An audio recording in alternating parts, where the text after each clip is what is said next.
Efectivamente, a ver, como hobby, yo no soy historiador, lo que pasa es que me he dedicado en fin, porque me gustaba, ya desde muy temprana edad, me gustaba todo lo referente a la Guerra Mundial, a la Segunda Guerra Mundial concretamente, y a la Primera también, y creo que muchas de las cosas que pasaron en la Segunda Guerra Mundial explican también muchas de las cosas que están pasando en este momento. Es decir, creo que hemos de conocer mejor qué pasó en ese conflicto tan terrible, y sobre todo alejarnos de muchas ocasiones de lo que es la versión oficial. La versión oficial pues está escrita, como él decía muy bien, por los vencedores, por lo tanto esto es un tópico, pero quien escribe la historia pues lo escribe, digamos, a su manera, quizás sin relatarlo todo, quizás sin llegar a según qué detalles, y desde luego ocultando muchas cosas. Por lo tanto, yo lo que he hecho ha sido, me he apartado un poco de los caminos habituales. Digo esto porque hay muchos libros sobre la Segunda Guerra Mundial, hay libros muy buenos sobre la batalla de Normandía, sobre Creta, sobre la batalla de Rusia, sobre el Pacífico. Es decir, creo que no tengo nada que aportar ahí, pero sí que me he querido meter en terrenos que no son habituales. Y desde luego lo que es en lengua castellana seguro que es, no sé si hay alguno más, pero desde luego no hay mucha más literatura sobre todos estos asuntos. Por lo tanto, creo que en esto hemos iniciado un camino muy interesante de apertura hacia nuevos caminos explicativos de lo que pudo pasar realmente en aquella contienda. Bien, ¿el guión cuál es? Haremos unos antecedentes muy rápidos, un poco a ver de dónde viene todo esto. El proyecto atómico alemán, Cronos y un resumen. Es decir, como él comentaba, efectivamente hubo en Antártida, y es uno de mis libros, una batalla en el 47. Lo que pasa que he preferido, por un tema de tiempo, dedicarme a dos de los temas que también toco en mis libros. Uno es el proyecto atómico alemán, la bomba atómica alemana que se dice, y otro es Cronos, que es sobre la tecnología exótica que tenían los alemanes en aquella época. Y haremos un pequeño resumen. Antecedentes. Ante todo, deciros que en mi caso, exacto, yo soy hombre de empresa y profesor, es decir, yo vengo del mundo de la empresa, durante más de 20 años he trabajado en grandes compañías, tanto en España como en el extranjero, he trabajado en Oriente Medio, he trabajado en Inglaterra, he trabajado en España pues para compañías muy, muy importantes, tanto españolas como extranjeras, por lo tanto conozco el cómo funcionan las empresas, y debido al método, digamos, de funcionamiento de las empresas y el cómo yo he podido investigar al consumidor en muchos de sus comportamientos ante un producto, me ha llevado a investigar también la historia desde ese punto de vista. Es decir, yo lo que he aprendido es el método en las empresas para poder investigar algo. Siempre he tenido curiosidad por la Segunda Guerra Mundial, es decir, por la primera también, lo que pasa de la Segunda Guerra Mundial quizás ha sido más mi especialidad y de alguna forma pues me he volcado más sobre ella. También he tenido la suerte, ya desde pequeño, de haber conocido gente que realmente estuvo en el conflicto, en ambos bandos, Y luego en la escritura de mis libros pues he dedicado mucho tiempo a hablar con excombatientes, con personas que estuvieron de alguna forma relacionadas con los proyectos que aquí comento, y que me dieron información de primera mano, que es información que efectivamente no está en los libros, vamos a decir, oficiales. Con lo cual toco aspectos no conocidos o muy poco conocidos. A ver, alguna vez se ha hablado del tema atómico alemán, alguna vez pues, se ha escuchado, se ha podido hablar a lo mejor pues, de según qué naves, según qué cohetes, según qué tipo de armamento tenían los alemanes muy, muy, muy específico. Y el resultado de todo esto son los libros. El primero, que es Operación Hagen, que es donde trato todo el tema de la bomba atómica, el proyecto atómico alemán. Luego Antártida 1947, que decía antes Miguel. Luego tenemos Cronos, que es del que hablaremos luego de esa física exótica. Y os presento como primicia, que saldrá en primavera, el Colony Balder 555, que es toda una historia que he estado buscando de lo que pudo pasar en Sudamérica y que no ha sido explicado todavía. Entonces os pongo como primicia en la portada del libro, que ya la tengo, y sobre el cual he estado trabajando pues, más de 2 años, hablando con gente que estuvo en aquel momento en Sudamérica. Y vamos a ver, pues, o yo por lo menos voy a relatar lo que creo que sucedió en Sudamérica y que repito que no está explicado. Hay informes confidenciales americanos e ingleses que hablan de movimiento de tropas alemanas en Sudamérica, hablan de 14 fortalezas alemanas en Sudamérica conectadas entre sí, entre Brasil, Argentina, Chile, y es un tema muy interesante, es un tema que apenas se habla de él. Entonces este libro recoge hasta donde yo he podido saber sobre todo este asunto. Bien, vamos a entrar en el proyecto atómico alemán. Bien, siempre se ha dicho que Alemania sufrió una especie de pérdida intelectual y de ciencia desde el momento que en el año 33 Hitler sube al poder y los judíos empiezan a salir en masa, sobre todo aquellos judíos que tenían la posibilidad de hacerlo. Estoy hablando de actores de cine, estoy hablando de escritores, estoy hablando de científicos. Aquí tenéis a Thomas Mann, Bertolt Brecht, Einstein, Peter Lorre, Konrad Veidt y Kurt Beuys. Todos ellos eran judíos. Estos hombres pues se marcharon de Alemania en aquel momento y siempre se ha dicho en la historia oficial que aquello se convirtió en un páramo, por tanto no hubo ningún tipo de avance, aquello fue un retroceso muy fuerte. Yo personalmente creo que esto habría mucho que hablar sobre esto, porque los hechos parecen decir lo contrario. Fijaros que no solamente el avance fue tremendo en todos los campos, sino que la capacidad inventiva de la mano parecía no tener límite. Los de Arno Breker en el tema de escultura, Hans Halber, que era un gran actor, Wilhelm Friedberger, que era un gran director de orquesta, Carl Böhm, Sarah Leander, Paul Krieger, Lene Riefenstahl, en fin, gente que todos hemos oído hablar de ellos, pero que realmente, aparte de Lene Riefenstahl, por los reportajes que hizo políticos en su momento, realmente de los demás, pues se oye algo, pero no se habla demasiado.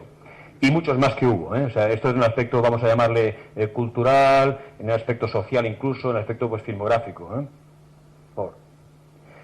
También en la ciencia los avances de los científicos involucrados fueron de primer nivel. Hablamos de Werner Heisenberg, que fue premio Nobel, con su teoría de incertidumbre, Manfred von Ardenne, que fue un científico con más de 600 patentes de primer orden, Niels Bohr, Erwin Schrödinger, Otto Hahn, y luego el Instituto de Física Kaiser Guillermo en Berlín. Este Instituto de Física es muy curioso porque cuando analizas la historia, por ejemplo, la batalla de Berlín fue una batalla que militarmente no tenía demasiado sentido. Es decir, Berlín en sí mismo no era demasiado importante. Podía ser más un tema simbólico. Sin embargo, hay un libro de Anthony Beevor que se llama Berlín, que es la batalla, y es el único libro que habla que la batalla de Berlín fue una toma atómica. Es decir, los rusos cuando entraron en Berlín, el primer barrio que tomaron fue el barrio de Dahlem, Berlín-Dahlem, donde estaba ubicado el Instituto de Física Kaiser Guillermo. ¿Para qué? Lo desmantelaron totalmente mientras la batalla continuaba y se lo llevaban todo a Moscú en aviones, directamente. O sea, el NKVD, que era la policía secreta, acordonó toda la zona. Los científicos que aún quedaban en el instituto fueron evidentemente detenidos y fueron llevados junto con toda la maquinaria a Moscú rápidamente. La batalla continuó, luego terminó y ya está. Pero este es un detalle que mucha gente pues no conoce. Del mismo modo, cuando se habla del tema alemán, es muy curioso decir que una de las cosas que siempre a mí me llamó la atención es porque a partir de la batalla de Normandía, o de desembarco de Normandía, es una batalla de tiempo. O sea, si observas bien los combates, las batallas que hubo, ahora se ha celebrado, por ejemplo, el 67 aniversario de la batalla de las Ardenas, 16 de diciembre del 44. Y es muy curioso como ver que fueron batallas de desgaste para ir ganando tiempo. Claro, ¿tiempo para qué? Seguramente para poder desarrollar muchos de estos principios que comentaremos.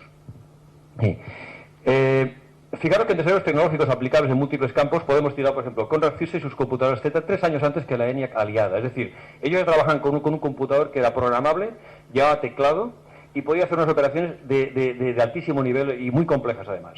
Werner Heisenberg, que comentaba antes, su mecánica cuántica matricial, y premio Nobel por su principio de incertidumbre. El doctor Otto Hahn y la fisión nuclear, Wernher von Braun, que esto lo conocerán todos por el tema americano, el proyecto lunar, etc. Doctor Ernst Sanger y la matemática Irene Brett, que fue su mujer, y su Silver Vogel, que era un bombardero suborbital, que estuvieron a punto de ponerlo en marcha. Ernst Rüsker, el doctor, y su microscopio electrónico. El microscopio electrónico es un desarrollo alemán totalmente. Y Manfred von Ardenne, que hemos visto antes una fotografía, también con más de 600 patentes y que incluye un microscopio electrónico, tecnología médica, tecnología nuclear, física de plasma y tecnología en radio y televisión. Muy bien. Adelante. Aquí tenemos algunas fotos originales, donde ahí podéis ver el ordenador Z4 trabajando en el año 43. Fijaros que lleva un teclado. O sea, fue una primicia en aquel momento. Hay una réplica de él en un museo en Múnich, porque quedaron destruidos en la guerra. De hecho, uno se lo llevaron los rusos y otros se lo llevaron los americanos. Y hay una réplica en Múnich, que se puede ver. Aquí tenéis centrifugadoras de uranio, tenéis espectrógrafos de masa y separador electromagnético, un ciclotrón en Berlín en el 45, ultracentrifugador y separador de isótopos. Todo esto es para todo el tema atómico. Muy bien. ¿Qué más se desarrollaron estos señores? Bueno, en el 35 hasta el 44 Alemania inició la programación televisiva de forma regular. Supongo que pocos saben esto. Pero es cierto, hasta el 44 hubo programas sobre todo para tropas, para para soldados que estaban en hospitales, y hubo, evidentemente, estamos hablando de programas de tipo variedad, programas a ver sin más énfasis, ¿no? Pero había programación regular televisiva. El Ziel, que era 1229 Pampir, que era la mira nocturna, una mira infrarroja, que es un desarrollo alemán. El Himmelsstürmer, que era esa mochila con el cual un tío puede volar. Ustedes habrán visto esto más de una ocasión. Esto es un desarrollo alemán. Y se dice que la batalla de las Ardenas precisamente se llegó a utilizar, y lo utilizaron los zapadores, para poder saltar sobre trincheras y poder subir, o sea, a zonas que les interesaban. Con este aparato se podían dar saltos de casi 200 metros de longitud. Placas vitrocerámicas, esto que tienen ustedes hoy en la cocina, esto viene de los submarinos alemanes, por ejemplo, porque en un submarino usted no puede encender fuego, te queda sin oxígeno, está quemando oxígeno. El round film en 3 dimensiones, ya los alemanes hicieron varias películas en 3 dimensiones, que además han sido halladas hace cosa de medio año. Gasolina sintética, a través del carbón. Penicilina sintética 3065, por tanto se puede hacer sintética, que no lo hagan es otra historia. El joystick que utilizamos en los videojuegos es un desarrollo alemán para guiar los cohetes y misiles. El misil HS-293 guiado con cámara de televisión, por tanto podías ver la imagen hasta que chocaba con el objetivo.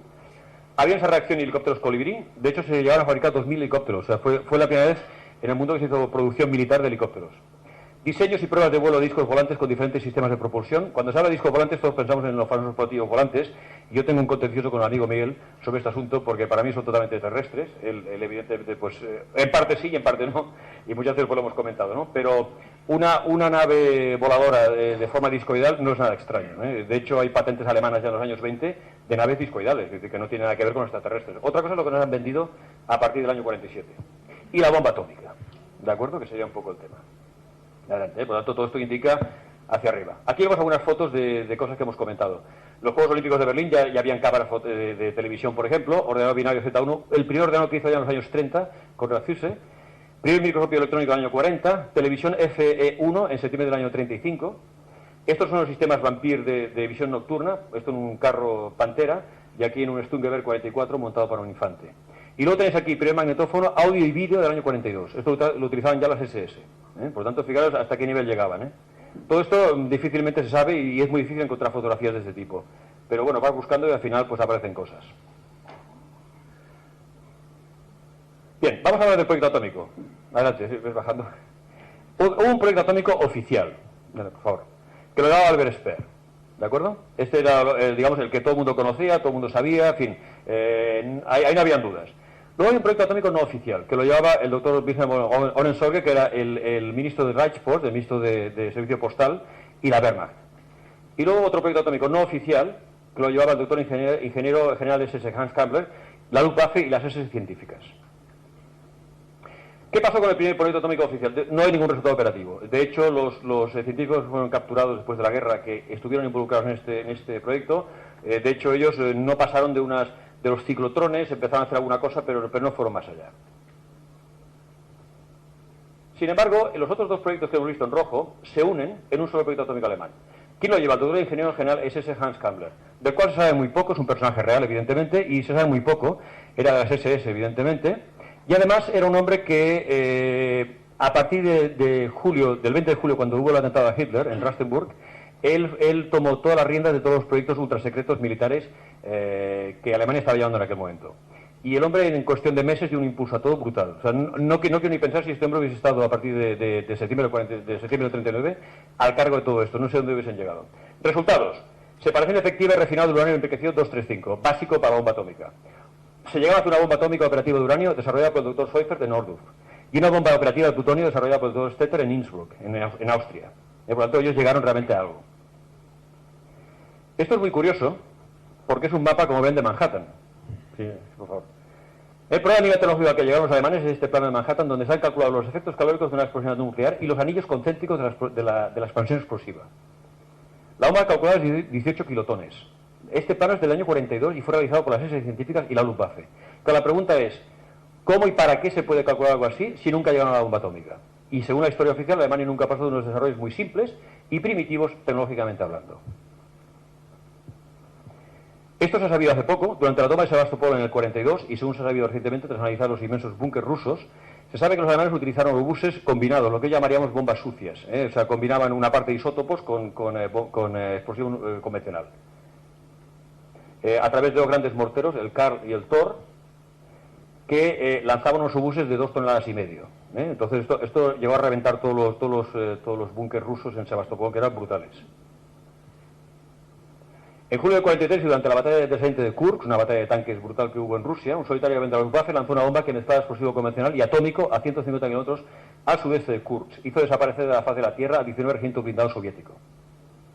Les cayó una bomba atómica encima que lo desintegró. El 12 de octubre del 44 se realizó una prueba atómica en la isla de Rügen, al norte de Alemania. La explosión dejó sin luz y sin teléfono todo el norte del país y fue captada por el sismógrafo en Suecia. El periodista italiano Luigi Romersa, enviado por el Duce, fue testigo de la explosión como invitado por las SS científicas.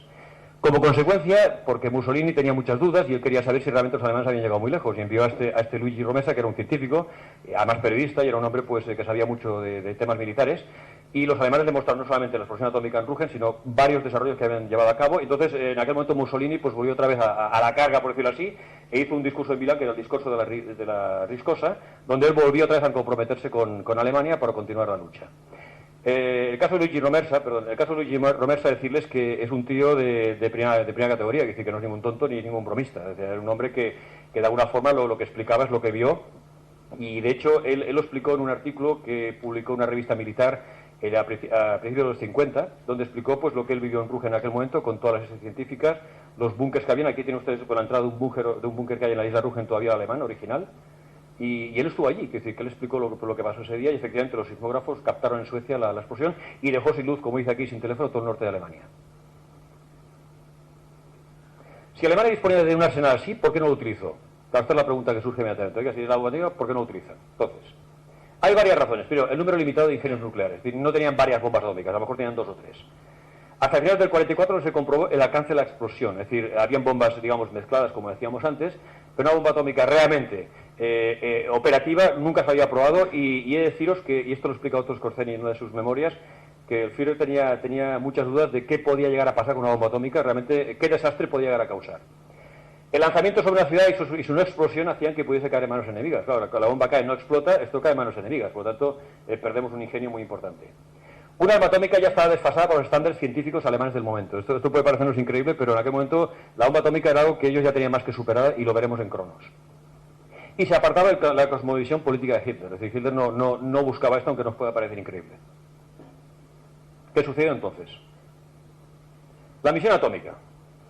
Si ustedes cogen un mapa, y ven, Christiansen fue la última base más meridional que tenían los alemanes y que estaba en Noruega.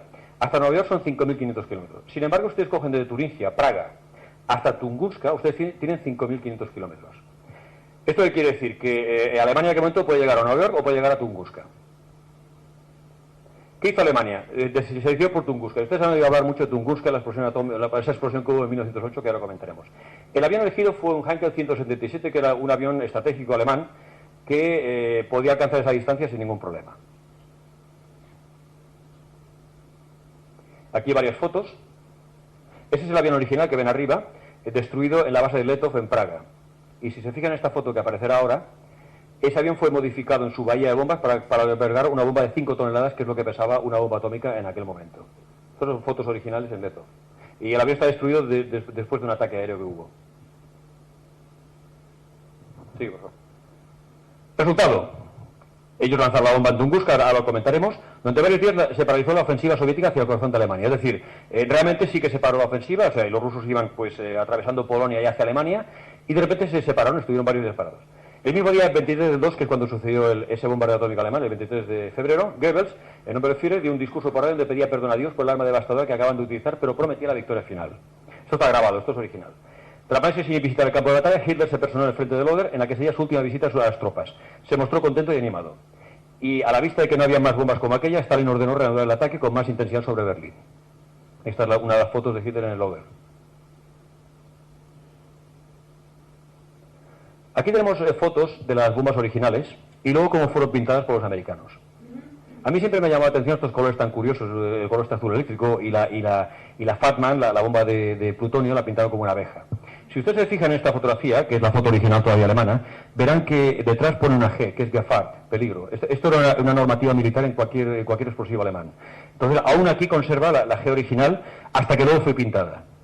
Incluso hay un artículo en Der Spiegel, sí, por favor, donde pregunta, ¿uranio alemán sobre Hiroshima? Y esto es de los años 60, me parece, si no me equivoco, este artículo.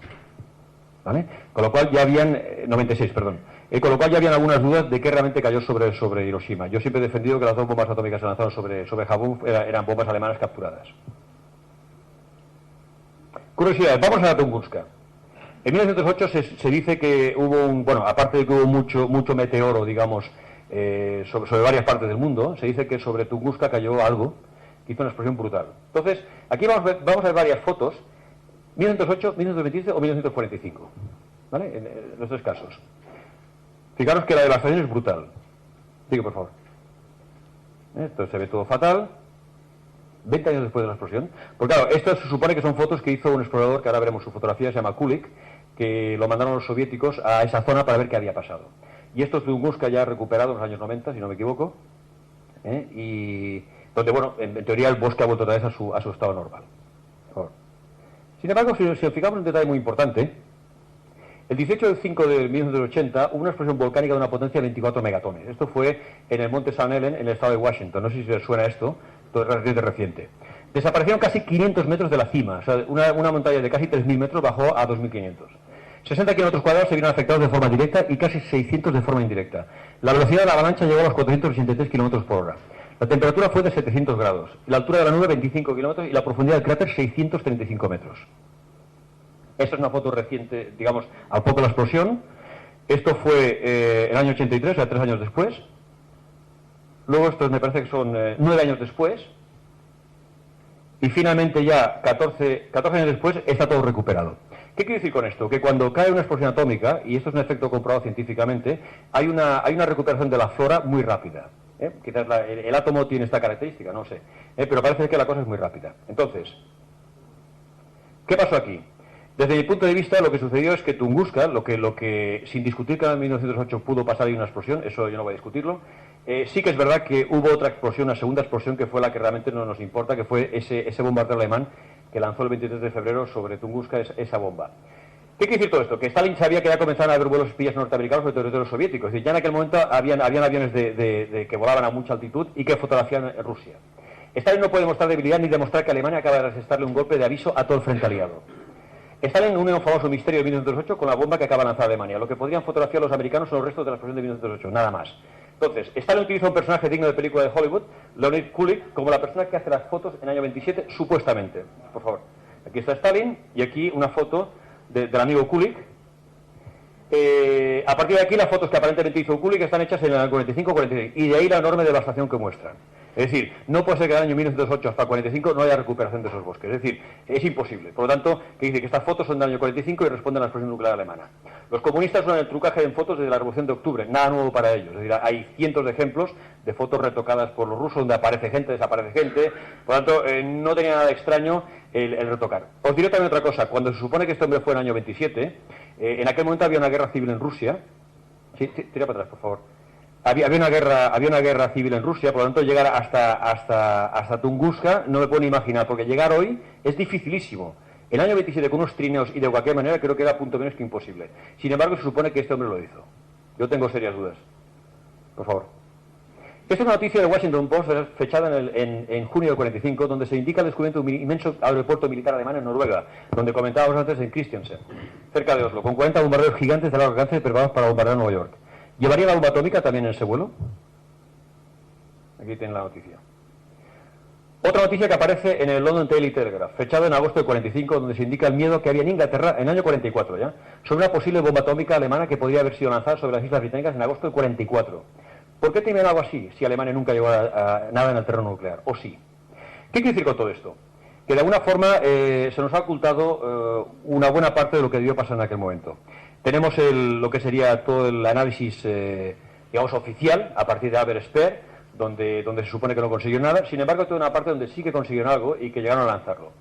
Si se lanzó sobre Tunguska fue porque para dar un aviso. Es decir, Hitler, ¿qué pensaba en aquel momento? Que si yo lanzo esta bomba aquí, los rusos avisarán a sus aliados americanos y de alguna forma querrán negociar con nosotros. Os recuerdo que en aquel momento Alemania estaba muy mal en el año 45, por lo tanto era una forma de intentar esa negociación. Evidentemente, Stalin en ningún momento dijo eso, que había caído una bomba atómica sobre su terreno, su territorio, y lo que hizo fue esperar a ver si había más bombas. No las hubo y en aquel momento ya se lanzó a toda velocidad sobre Berlín y la guerra ya terminó. Por lo tanto, desde luego todas estas noticias son reales. Ya daban a entender que se sabía mucho más de dónde estaba Alemania en aquel momento de lo que en realidad nos han hecho creer. Yo también creo otra cosa importante, cuando se habla de cohetes y se habla de la V2, la V1, el Messerschmitt 262 a reacción o el Comet, nosotros conocemos todos estos artilugios porque salieron a la guerra. O sea, yo estoy convencido que si esos aviones y esos cohetes no hubiesen salido nunca a la guerra y hubiesen quedado en la mesa de dibujo de los técnicos, hubiesen sido americanos perfectamente. Hubiesen sido americanos. Por lo tanto, que sepamos que son desarrollos alemanes no es ni más ni menos que es porque llegaron a entrar en combate. Si no lo hubiésemos sabido. Estoy convencido de ello. Adelante. Cronos. Muy bien. Esto es otra historia. Cronos, a ver, cuando estás investigando todos estos temas, es como una madeja. Vas tirando el hilo y van saliendo cosas. Salió el tema de la Antártida que comentaba antes Miguel, y también salió este asunto, incluso lo de Sudamérica que he comentado antes. El tema Cronos es muy curioso porque, a ver, si decimos que el avance científico en Alemania fue intenso e innovador, se huía y se rechazaba la llamada física judía y sus principios. Era una física nacionalsocialista. Es muy curioso, pero había que ser nazi para entender ese tipo de física, porque era realmente exótica, muy radical y muy arriesgada. eran otros paradigmas científicos. Por ejemplo, ellos ya trabajaban con vórtex, trabajaban con agujeros negros en el espacio.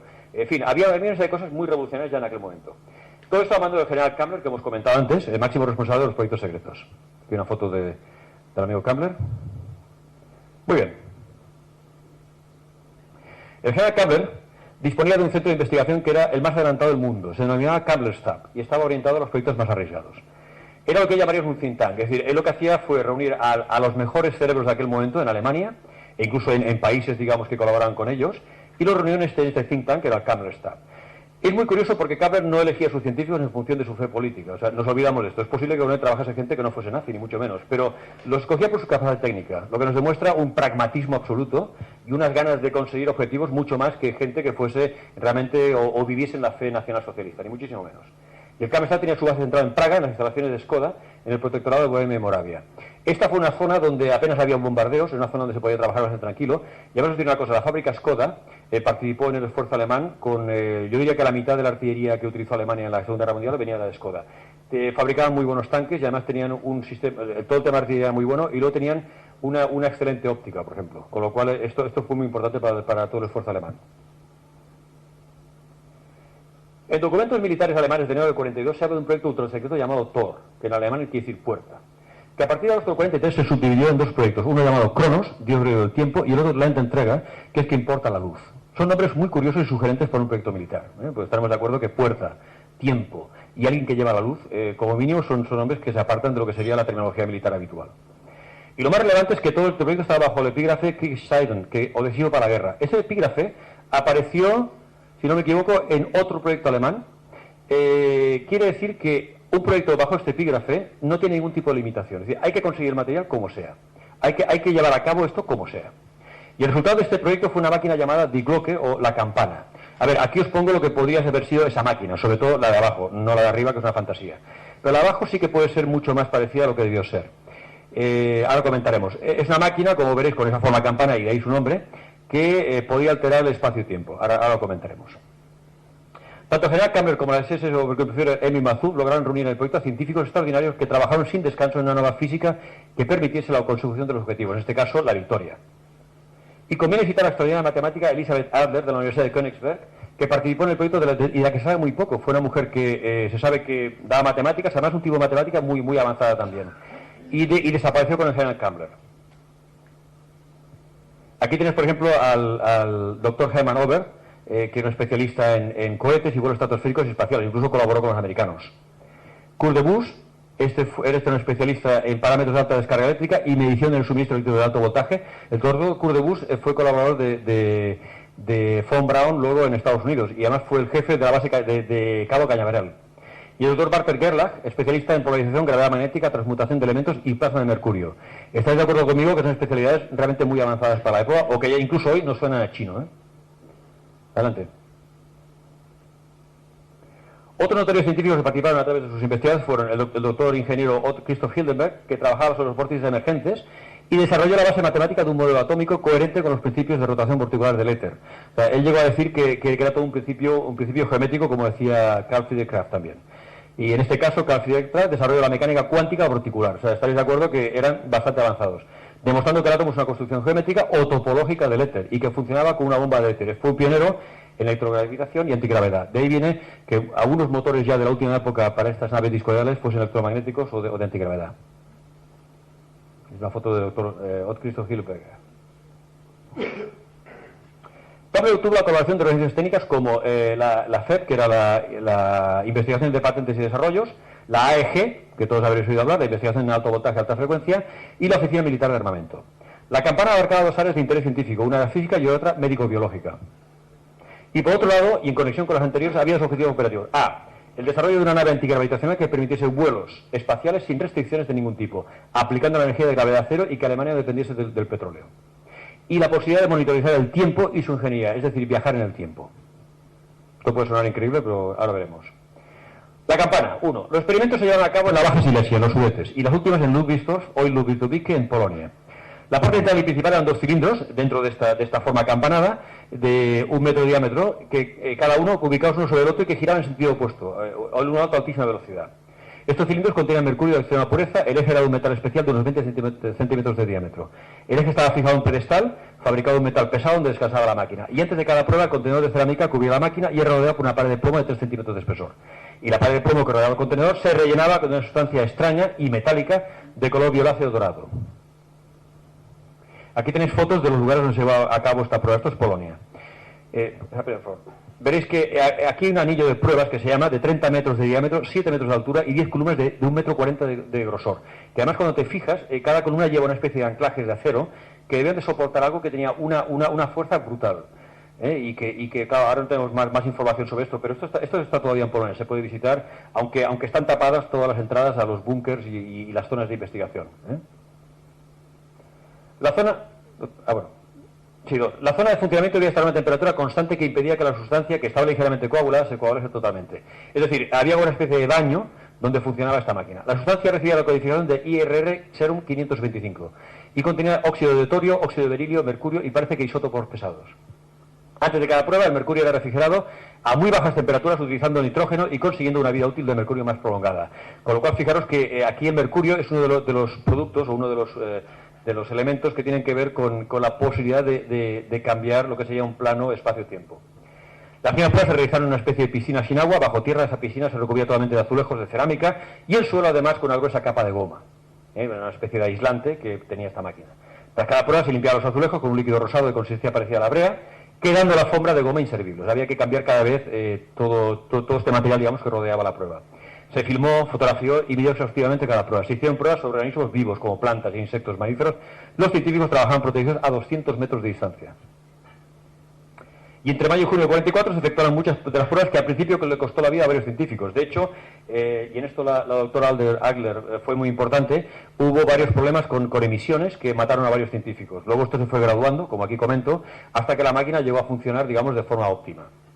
Se sabe que se realizaron muchas pruebas de funcionamiento a partir de ese momento y sobre todo en la línea de la monitorización e ingeniería del tiempo, es decir, viajes en el tiempo. Hasta dónde llegaron las pruebas sigue siendo un misterio. ¿Enviaron expediciones al pasado o al futuro? ¿Realmente funcionó? ¿Hay pruebas de su presencia en el pasado, por ejemplo? ¿Cómo se sabe todo esto? Bueno, la información que tenemos hoy de la campana viene del interrogatorio que se sometió a Jakob Sporrenberg, que era un Gruppenführer que fue el que llevó todo el tema de la seguridad de este proyecto en Polonia. Además fue curioso porque lo capturaron los ingleses y se lo dieron a los polacos. Si los ingleses hubiesen sabido quién era este hombre, pues no lo hubiesen entregado seguro. De hecho, luego lo ajusticiaron en el año 52 y su confesión sigue siendo clasificada a día de hoy. O sea, hoy no puedo saber qué dijo este hombre. Sporrenberg tenía un rango altísimo dentro del sistema de seguridad del Reich y por lo tanto solo participaba personalmente en asuntos de la máxima importancia. Además, Sporrenberg dirigió la vía de escape de todo material científico y documentación en abril del 45, ante la guerra del Ejército Rojo. También hizo fusilar a 62 trabajadores que participaban en el proyecto para que no cayesen en manos enemigas. La vía de escape fue hacia el norte en un avión Junker 390 de 6 motores, pintado con los colores azul y amarillo de Suecia, por lo tanto un avión camuflado, y que pertenecía a una escuadrilla, la KG-200, que estaban especializados en temas de espionaje y temas raros, digamos. Hay fotos del avión en Praga en esas fechas. El avión voló hasta Opel, hoy Opol en Polonia, cargó todo el material y luego voló hasta Boda en Noruega. Tras esta parada tras su despegue, el general Campbell y los más de 10 toneladas de material desaparecieron. De hecho, se dice que este avión llegó a España, estuvo en Barcelona, en el aeropuerto del Prat. A ver, no es nada extraño esto, Es decir, que tanto en Vigo habían submarinos alemanes como tanto en Madrid como en Barcelona pues había mucha conexión con los nazis en aquel momento, y a partir de Barcelona desapareció. Este es un avión de 6 motores. Estamos hablando de un avión capaz de llegar desde Alemania hasta Japón sin repostar, Aquí lo tienen en el aeropuerto. Preguntas incómodas. ¿Por qué la clasificación de Sporrenberg sigue clasificada 70 años después? Es decir, ¿qué dijo este hombre ante un tribunal polaco que pueda ser hoy un problema peligroso, sorprendente o que cambie la historia? ¿Qué tipo de tecnología conoció Sporrenberg que no puede ser explicada ante los medios de hoy? ¿Hasta dónde llegó esta tecnología exótica para nuestros criterios científicamente actuales? ¿Pueden cambiar principios de la historia tal como está escrita oficialmente? ¿Qué sabía Sporrenberg del destino del general Campbell y la campana? ¿Por qué Patton, el general Patton, americano, cambió su ruta sobre Alemania y se dirigió a toda marcha hacia Checoslovaquia? ¿Qué debía capturar antes de que cayese en manos soviéticas? ¿Quién le ordenó ir hacia allí y qué debía encontrar urgentemente? ¿Y por qué Patton murió en un extraño y oportuno accidente de coche a finales del 45? O sea, un testigo de primer orden desaparece. Y aquí una cosa muy curiosa. Dentro de la ufología hay un caso muy famoso que es esta nave que cayó en Kecksburg, en Pensilvania. ¿Vale? En el año 65, este objeto, que veis aquí con esta forma, apareció volando sobre Canadá, o sea, cruzó Canadá, cruzó varios estados de Estados Unidos, lanzando chispas, elementos incandescentes, hasta que cayó sobre Pensilvania. Incluso cayó haciendo una especie de surco enorme, como veis en ese dibujo. Los testigos presenciales del objeto en tierra dicen que hay inscritos jeroglíficos tipo egipcio alrededor de su base.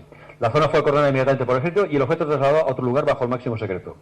El dibujo fue hecho por el camionero que llevó el objeto a la base aérea de Wright-Patterson. O sea, esto es un dibujo que la persona que lo llevó pues lo hizo allí, estuvo un rato y vio este objeto detrás de una especie de cortina, pero con luces. Claro, si esto pensamos en la campana que decíamos antes, podría ser perfectamente. Y estoy convencido que esto es simbología, digamos, egipcio. Es posible que la campana, esto no lo sé, pero es posible que la campana llevase runas en su base. Y las runas ante un campesino de Pensilvania es posible que pensase que fuesen una cosa egipcias o raras. Por lo tanto, es posible que este objeto fuese la campana que en el año 65 pues debía estar funcionando de alguna manera y por parte de alguien. Vamos a ver, antes comentábamos que existe alguna prueba de un posible viaje al pasado por parte de alguien. Vosotros sabéis que hay una parte de la ciencia en arqueología que se llama la arqueología imposible, que es una arqueología que los arqueólogos convencionales pues no quieren saber o por lo menos la ocultan. Yo estoy convencido que en los museos hay muchas cosas que no nos enseñan porque no tiene, es que no encaja con la historia oficial. Entonces, cuando hablamos de arqueología imposible, veremos aquí ahora algunos elementos que parecen decir que efectivamente en el pasado hubo gente que estuvo allí y que hizo cosas y que interactuó con el pasado. Por favor. Por ejemplo, supongo que algunas de estas cosas ya las conoceréis. Este martillo muy famoso que apareció en Texas es un estrato que tiene más de 140 millones de años. Claro, la pregunta es, ¿quién utilizaba un martillo, un pioleo, lo que sea en aquel momento, ¿no? Claro, además es de una pureza muy por encima de lo que es habitual en un martillo. Y claro, estamos hablando del Cretácico inferior, en plena era de los dinosaurios. ¿No? ¿Quién tenía un martillo en aquel momento y cómo es posible que esté aquí ahora, ¿no? Por favor. Aquí tenéis una huella fósil del tacón de un zapato encontrado en Estados Unidos, donde puede apreciarse la línea de cosido de la suela del zapato. Periodo Triásico alrededor de 213 a 250 millones de años. O sea, alguien llevaba zapatos en aquella época. Aquí tenéis las huellas de otros zapatos, que además lo curioso están pisando unos trilobites. El trilobites, como sabéis, es un crustáceo que vivió hace unos 500 millones de años. Alguien pisó unos trilobites con unos zapatos. Pero la pregunta es quién llevaba zapatos en aquel momento. ¿De hecho existía el hombre? No existían ni los dinosaurios. Claro, ¿quién había por ahí dándose una vuelta? No sé. Alguien debió ser, ¿no? Siempre nos hemos preguntado cómo pudieron iluminar los egipcios el interior de las pirámides para trabajar con ellas. Claro, esto como veréis está a entender en Egipto, es muy famoso, y nos da a entender una especie de lámpara que va conectada a una especie de, no sé, de acumulador o de batería, incluso hay un cable, como podéis ver aquí. No sé si lo veis desde aquí, más o menos. Hay un cable que conecta una especie de, no sé, o de batería o de acumulador, con lo cual esto incluso lleva un filamento dentro, donde se puede ver que quizás tenía un conocimiento eléctrico o por lo menos tenía una, no sé, la capacidad de acceso a un elemento eléctrico que permitía la luz, curiosamente. Yo siempre he dicho, y esto también es otra de las teorías, que con Miguel tenemos otro contencioso, y es que las pirámides desde luego no están hechas por los egipcios ni nunca fueron tumbas, es decir, ya estaban allí cuando los egipcios llegaron, hablando quizá más de 30.000 años. Entonces las pirámides tenían otra función, seguramente eran máquinas, seguramente eran algún tipo de elemento que provocaba o que daba energía, ¿no? Pero es muy curioso ver este tipo de dibujos, porque además hay otra cosa muy importante, es los egipcios, cuando dibujaban algo, cuando representaban algo, solían ser figuras, digamos, realistas. Aunque podamos ver aquí una persona que lleva una especie de cabeza que es como un gato, un león o no sé qué exactamente es, un felino seguramente, posiblemente lleva alguna máscara o algo. Es decir, ellos solían representar cosas que se veían. O sea, el nivel de imaginación pues no era muy alto. Y por lo tanto lo que vemos aquí es lo que alguien debía estar utilizando en aquel momento. Adelante, por favor. Ahora aquí otro detalle. Si vamos a videos en Egipto, claro, y vemos esto, la pregunta, ¿esto qué es? Y esto es una especie de tanque, ¿no? Aquí vemos como un avión. Aquí incluso unos misiles. Esto puede ser hasta una pistola al revés. Claro, la pregunta es, ¿por qué dibujan esto? ¿Qué es esta especie de cincelado en piedra? ¿Qué querían representar? ¿Qué vieron? ¿Alguien les mostró alguna cosa extraña y ellos lo representaron rápidamente sobre la piedra? Yo no sé si los egipcios tenían helicópteros. Para mí esto es un helicóptero, sin duda alguna. Y si no, se parece mucho. Parece un Apache, ¿no? Y aquello es un tanque o es una especie de barco con un cañón. Esto puede ser un avión perfectamente con su cola. Y esto pueden ser silos para misiles. Puede ser, vaya, no sé. Pero es muy curioso, ¿no? Esto evidentemente no se suele mostrar al público. Esto lo puedes encontrar en internet. Pero es de aquellas cosas que cuando vas a este templo, está en un rincón, y además está alto, hay que mirarlo, está alto. Pero si no lo dices, ellos no te muestran nada, pero está, Aquí tienes sobre el cráneo de un bóvido, de un buey, un bisonte, que en este caso presenta un agujero, como veréis en el centro de la frente, de un calibre 7,62, que es calibre militar. Esto estamos hablando de un fósil, bueno, unos huesos que tienen entre 30 y 70.000 años. La pregunta es quién hacía un safari en esa época con calibre militar, ¿no? Esto está analizado por un forense, que no es ninguna broma, y está en un museo en Moscú. En aquel momento habían solamente neandertales. Perdón, pasa. Aquí tenéis la cabeza de un esqueleto completo de Cromañón de 10.000 años de antigüedad que presenta un orificio de bala en la frente de calibre 7,62. Eso está aquí en Mollet del Vallès, o sea que no tenéis que ir muy lejos, Luego un cráneo de neandertal que apareció en Rhodesia, en África, que recibió un disparo que le atravesó el cráneo limpiamente. Al juicio de forense el doctor Mayer, en Berlín, que lo analizó, se trata de un impacto de bala.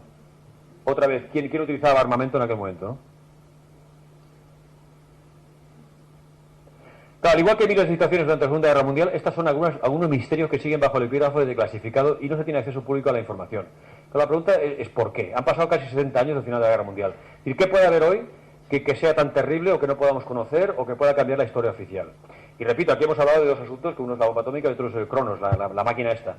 Pero hay muchísimos más, y es muy curioso que todo esto queda bajo una especie de velo, donde aquel que quiere entrar en este asunto pues tiene que hacerlo casi de tapadillo, y desde luego oficialmente pues todo esto no existe, todo esto son fabulaciones, todo esto no es cierto, incluso cuando se habla de arqueología imposible pues se oculta, y es muy curioso que esto sea así. Y la pregunta es ¿por qué, no?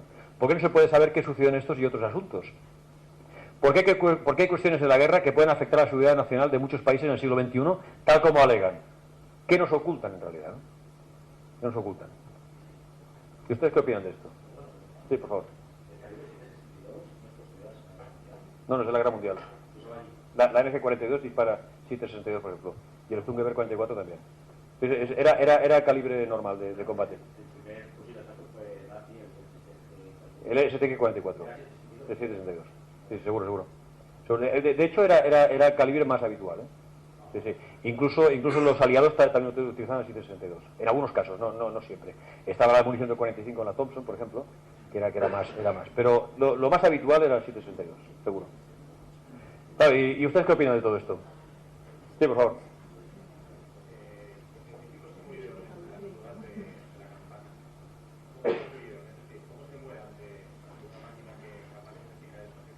Murieron radiados, sí, porque ellos explicaban que tenían síntomas por ejemplo, tenían la boca como metálica, el sabor, digamos, era como metalizado, que son signos clásicos de la energía atómica. O sea, la campana utilizaba energía nuclear para su funcionamiento. Y entonces supongo que las radiaciones que emitieran muy bestias, y sobre todo al principio, que no sabían muy bien cómo funcionaba, seguramente estaban muy cerca de la campana. Y esto les afectó. Fíjate que luego ya trabajaban a 200 metros de distancia y protegidos, porque aquello... Lo que pasa es que también es cierto que la máquina fue graduándose hasta que llegó a funcionar al principio aparentemente de forma óptima, por ejemplo. ¿Más preguntas? Sí, por favor. Bueno. Si esto fuera cierto, sí, que puede serlo, ahora mismo, ¿qué es lo que habría en los laboratorios? Realmente, o sea, quiero decir que si eso pasó en el 42 y estamos hablando, entonces que no lo están vendiendo ahora con toda la tecnología, porque el otro día creo que leí en un artículo en un periódico que había salido un presidente de una fábrica americana y solamente dijo que si supiéramos lo que está investigando, seguro. Lo mataban, ¿no? O sea, lo mataban si hablaba. O sea, no, seguro, si usted quiere conocer el futuro, hemos de ir a la tecnología militar o tecnología espacial, digamos. De hecho, estoy de acuerdo con lo que dice este científico, esta persona en este artículo, ¿no? Es un tema ultra clasificado y que no se puede hablar. Por ejemplo, el CERN, el famoso colisionador de hadrones que está en Francia. ¿Qué están investigando exactamente ahí? ¿Qué tipo de ciencia es esa? Y le digo que cuando se empezó a preparar todo eso, estamos hablando de los años 60, porque esto ahora está en funcionamiento, pero lleva más de 30 años, digamos, de ponerlo en marcha, prepararlo, cavar todo aquello. Ahora la pregunta es, ¿qué tipo de tecnología está utilizando ese colisionador de hadrones, por ejemplo? En el Congreso Sapiens que hicimos en Andorra, hubo un científico que vino y dio una charla muy interesante, además fue una charla bastante digerible, porque cuando se habla de física cuántica, todo esto, la gente pues, es bastante potente, ¿no? Y entonces el hombre, cuando terminó su charla, yo había hablado por la mañana y él por la tarde. Fui un momento a verlo y le felicité evidentemente por la charla, que estuvo muy bien. Y entonces me dijo que yo había dado una de las claves con el tema de la campana de lo que están haciendo en el colisionador. O sea, es posible que estén buscando una máquina de tiempo. Es posible que estén buscando una máquina del tiempo. Él decía esto, ¿eh? Porque fíjate que nadie sabe en realidad qué es aquello. O sea, sí están investigando que si el protón de Higgins, que si no sé qué. Bueno, pero ¿qué es todo esto? O sea, realmente a dónde vamos con todo esto. O sea, desde el punto de vista práctico, ¿para qué me sirve todo esto? O sea, ¿qué será un día lo que yo voy a utilizar gracias a ese colisionador? Está todo como muy etéreo, ¿no? Muy etéreo. Estamos hablando de una instalación que está bajo tierra y hay 27 kilómetros, ¿eh? De un aro de 27 kilómetros, o sea, que es una cosa muy potente, ¿no? Y se supone que la tecnología que están usando en el colisionador viene de esta tecnología exótica, que es, digamos, lo que se aleja de la tecnología judía, que decían ellos, ¿no? La ciencia judía, que era más lo de Einstein, todo el tema de la relatividad y tal, ¿no? Que fíjate, la relatividad ya lo están poniendo en duda a través del colisionador, por ejemplo, ¿vale? O sea, que parece que va por aquí la cosa. Sí, si no le importa, es que él tenía una pregunta antes. Sí. Sí.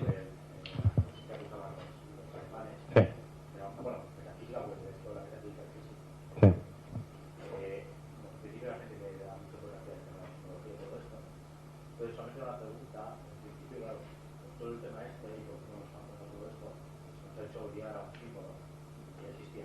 Sí, hindú.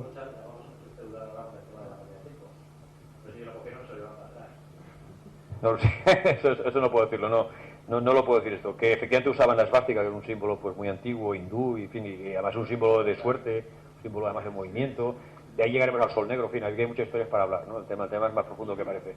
Pero sí, efectivamente, había toda una simbología muy importante que, sobre todo, no sé si sabéis que en las SS concretamente había una oficina especial que era la ANNERVE, que buscaba todo este tipo de elementos primarios de la civilización aria en aquel momento, ¿no? Entonces ya entraban con todo este asunto de la esvástica y tal, ya desde muy temprano, ¿no? O sea, que ellos ya estaban detrás de un campo que la ciencia habitual pues no estudia, o no considera, por lo menos. Bueno, ellos comentan que la raza aria viene de la India. De la India y del Tíbet y del Nepal. Dicen. Yo esto no lo sé, no soy... Se supone, y sí que se sabe que hubo varias expediciones al Tíbet, por ejemplo. Quizá buscaban el Shangri-La, buscaban algún tipo de puerta especial, no lo sé. Pero que fueron seguro. Y además consta, esto está documentado, ¿no? El Santo Grial, aquí habría mucho que sí. Es decir, había mucho que hablar de este asunto porque hay una serie de conexiones muy curiosas que se apartan totalmente de lo que es la física convencional, vamos a decir. La física que todos hemos leído de Einstein, otra vez de Oppenheimer, tal, de los científicos que todos conocemos, laureados con premio Nobel, bla, bla, bla. Y que siempre me pregunto cuántos premios Nobel no los ha ganado esa persona, sino que son investigaciones previas que alguien ha hecho, pero se las otorga uno, ¿no? Que esto también ha pasado, ¿eh? Todavía ha pasado. Por favor.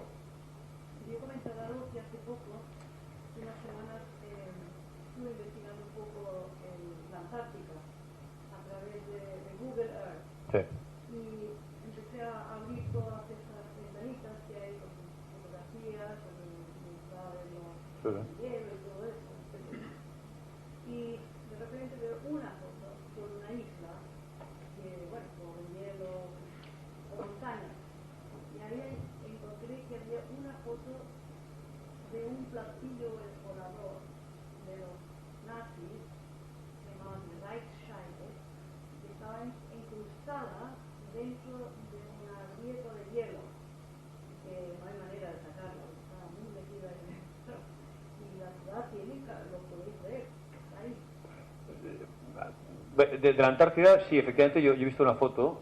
De hecho, hay dos fotos. Una es de una cavidad enorme, de 90 metros de amplio por 30 de altura, una especie de cueva, que está ahí, y entonces está en una especie de zona montañosa. Y cerca de esa cueva hay una especie de... A ver, no sé si es un platillo volador, no lo sé, esto no lo sé, pero sí que es como una tapa, como si fuera una tapa móvil, digamos, que puede tapar a lo mejor un orificio allí. Da la sensación de ser metálica, con una especie de tornillos o por lo menos una especie de remaches, inmensa, estoy hablando de algo muy grande, como si fuese una puerta corredera que podía abrirse y cerrar, una especie de, como forma de cúpula, y que podía llegar a cerrar un orificio que había allí en la tierra, en la montaña, que quizás es lo que usted se refiere, pues se ve como de lado. Perdone, no, No, yo no he visto esta foto. Tan detallado, con muchas cosas encima, increíble. Pues no lo he visto esto. Se puede ver clarísimamente que está ahí, que se ve en la parte de la parte central y una parte de la... Pues ya lo buscaré esto en Google, dice, ¿no? Sí, Ya lo buscaré. te lo puedo enviar. También, sí, pues a Miguel lo miramos. Muy bien. Sí, perdón. Respecto al transporte, a viajar en la máquina del tiempo, Uh-huh. por ejemplo, también había un proyecto paralelo en Estados Unidos con el experimento En Filadelfia, sí. Sí, sino que no sé cuál estaba más avanzado, no sé si... El experimento de Filadelfia oficialmente era para que un barco, un avión o un tanque ya no fuese detectado por el radar. Y otra cosa es cómo luego acabó la cosa en el Eldridge, que era el barco donde se hizo la prueba, ¿no? Que hoy pertenece, no sé si todavía está en activo, pero lo compraron los griegos. Y es un barco muy curioso porque tiene una instalación eléctrica que es brutal. O sea, que aquel barco debió soportar una tensión eléctrica a lo bestia.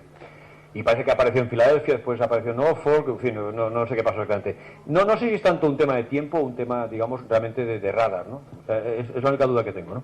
Y actualmente también en Estados Unidos, un proyecto que es ultra secreto, es el proyecto Montauk. Sí, Montauk, sí, ya lo conozco. No sé, bueno, que lo han cogido de alemana. Posiblemente. Sí, el proyecto Montauk, sí, lo conozco.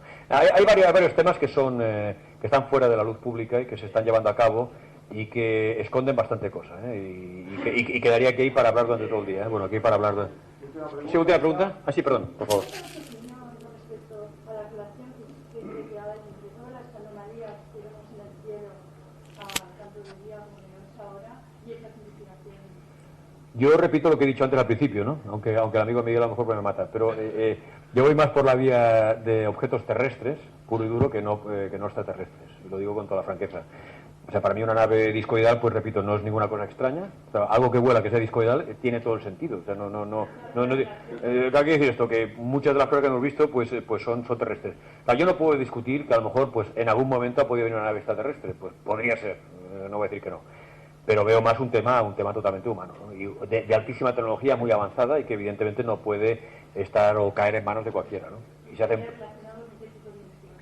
Bueno, desde luego muy avanzada y un tipo de investigación seguramente sobre naves, incluso para viajes espaciales, seguramente para viajes espaciales, que pueden entrar incluso en otra órbita y pueden viajar de otra manera, no convencional, en comparación a un cohete, por ejemplo.